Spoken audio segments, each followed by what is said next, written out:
All right, everybody, Bryce here, coming at you with another real quick crypto market update. I hope all of you wonderful citizens of Crypt Nation are having a great week. I know the crypto market is not having such a great week. A lot of it has been driven by some of the fears surrounding MicroStrategy. The preferred equity that they issued should have kind of held par right around $100 a share. That thing is down 25%, which is handicapping their ability to essentially raise more money to buy more Bitcoin. And it even flips them to the other side of the strata, where they may be forced to sell some Bitcoin. So the market's kind of front running a little bit of this. And there's certainly some fear baked into the market. The other thing that happened that really had vibrations throughout crypto and the rest of the risk markets was May's PCE, which is an inflation number that the Fed really likes to glob onto. The PCE came in kind of in line, but a little hotter than they wanted it to. It was at 4.1% year over year. That's a high number.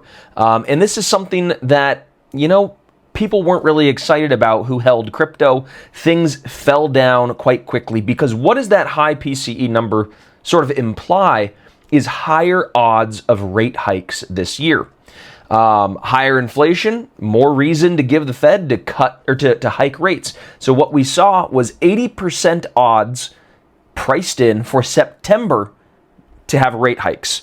Again, would that be 25 basis points, 50 basis points? That's probably all the market can really tolerate right now without getting some really significant cracks. So again, do I think this is going to happen? Do I think Trump's appointee, Kevin Warsh, is going to come in and his first move is going to be upset the president? I don't know. But again, they don't want to jeopardize the Federal Reserve's independence. So maybe it will be a rate hike. We are still waiting. However, I will tell you that this time last year, as well as early this year, we did see rate cuts priced in, right? They were very high odds that rate cuts were going to get priced in, and then, of course, the Iran war set in.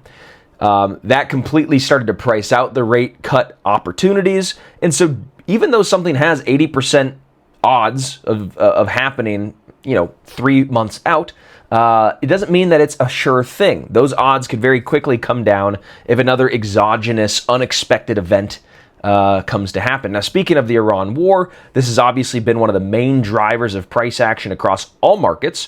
I saw just today, the White House was tweeting out that, or was it the White House or Trump or somebody was mentioning that the Iranian side has violated the ceasefire, attacked some cargo ships, launched some drones.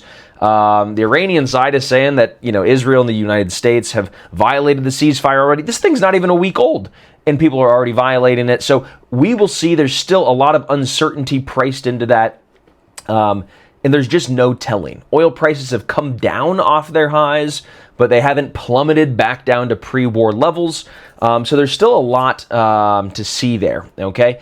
Now, one of the other things that I think is probably worth discussing briefly is that a lot of the leverage got wiped out recently, okay? The long side leverage had been percolating up. People have been trying to time the bottom perfectly on leverage. I saw one report, there was 209,000 accounts that were liquidated to the tune of about $1 billion. And these were long side traders, okay? So long side traders coming in, trying to get long the market, and that were wiped out on this move when Bitcoin cracked down below 60K. And right now we're trading pretty much right at 60K, a little below, a little above, depending on the minute that you're watching the chart. And so it's on a precarious position. We're below the 20-day, 50-day, and 200-day moving average. So there's a little bit more risk in the market right now than we would like for taking fresh new longs on Bitcoin. But there are a lot of good altcoins out there that are starting to rear their heads and show positive price performance, which we talk about. And so it's not all doom and gloom. One of the other real quick positive things that I saw hit the wire just this week was an 85-year-old company, okay, named MoneyGram. Maybe you've used them. They are in 200 countries. They do over $1.2 billion in revenue every single year. And they've got 60 million users. Okay, so MoneyGram, 85-year-old company, large institution. They just spun up not just a partnership and just a headline or anything. They spun up infrastructure to host Solana's blockchain, which means that they're actually doing validations. They're staking Solana. They're using Solana in a very, very big way to process a lot of transactions in their business. They're saying it's, cutting costs. It's helping them be more efficient, better certainty, finality, efficiency. All of that stuff is really, really good. So when you have a large, old, traditional company starting to leverage this new blockchain technology and showing real adoption, real efficiency gains, real benefits, that's a good sign. It's stuff that flies under the radar in a bear market, right? Because nobody's really watching. Everybody's, looking at AI. Everybody's looking at energy and all these other things that some really strong, fundamental, groundbreaking developments are happening in crypto that are building the fundamentals, but nobody's really paying attention. And that's what a bear market is. And so we have some good news on the Solana front. Solana started to outperform a little bit on the back of that news as people start to say, oh, okay, we're going to start paying attention again here. Seems like there's some interesting news happening. And again, this is really big because it's not just an empty partnership or they're using a third party. They're actually rolling up their sleeves.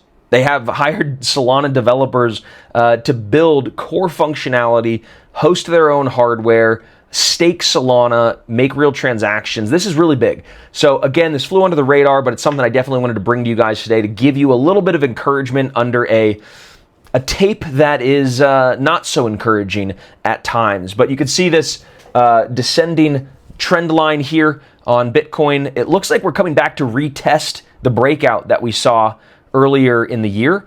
So fingers crossed, we are hopefully near a low. I've seen projections as low as 45K for this year.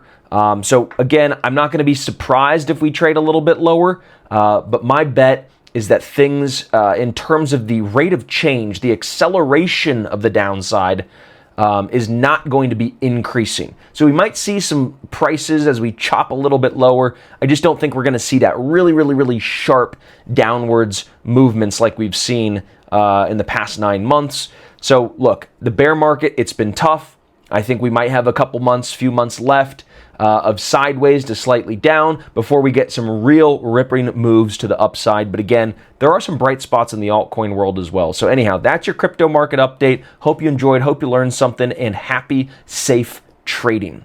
And by the way, if you don't already have a subscription to a service where you could get actionable market insights, intelligence, fundamental analysis, technical analysis, videos, written content, all sorts of stuff. If you don't have something like that, but you want it, and I've got great news for you, because for $1, I'll give you a 1-week trial to Crypt Nation. Okay, you could come and see everything that we do. You could enjoy the content along with thousands of other crypto investors, share your ideas in a private community of all of us, get our actionable insights. If you want that, again, click the button below, click the link, $1, 1 week, come and see Crypt Nation. We'll see you inside.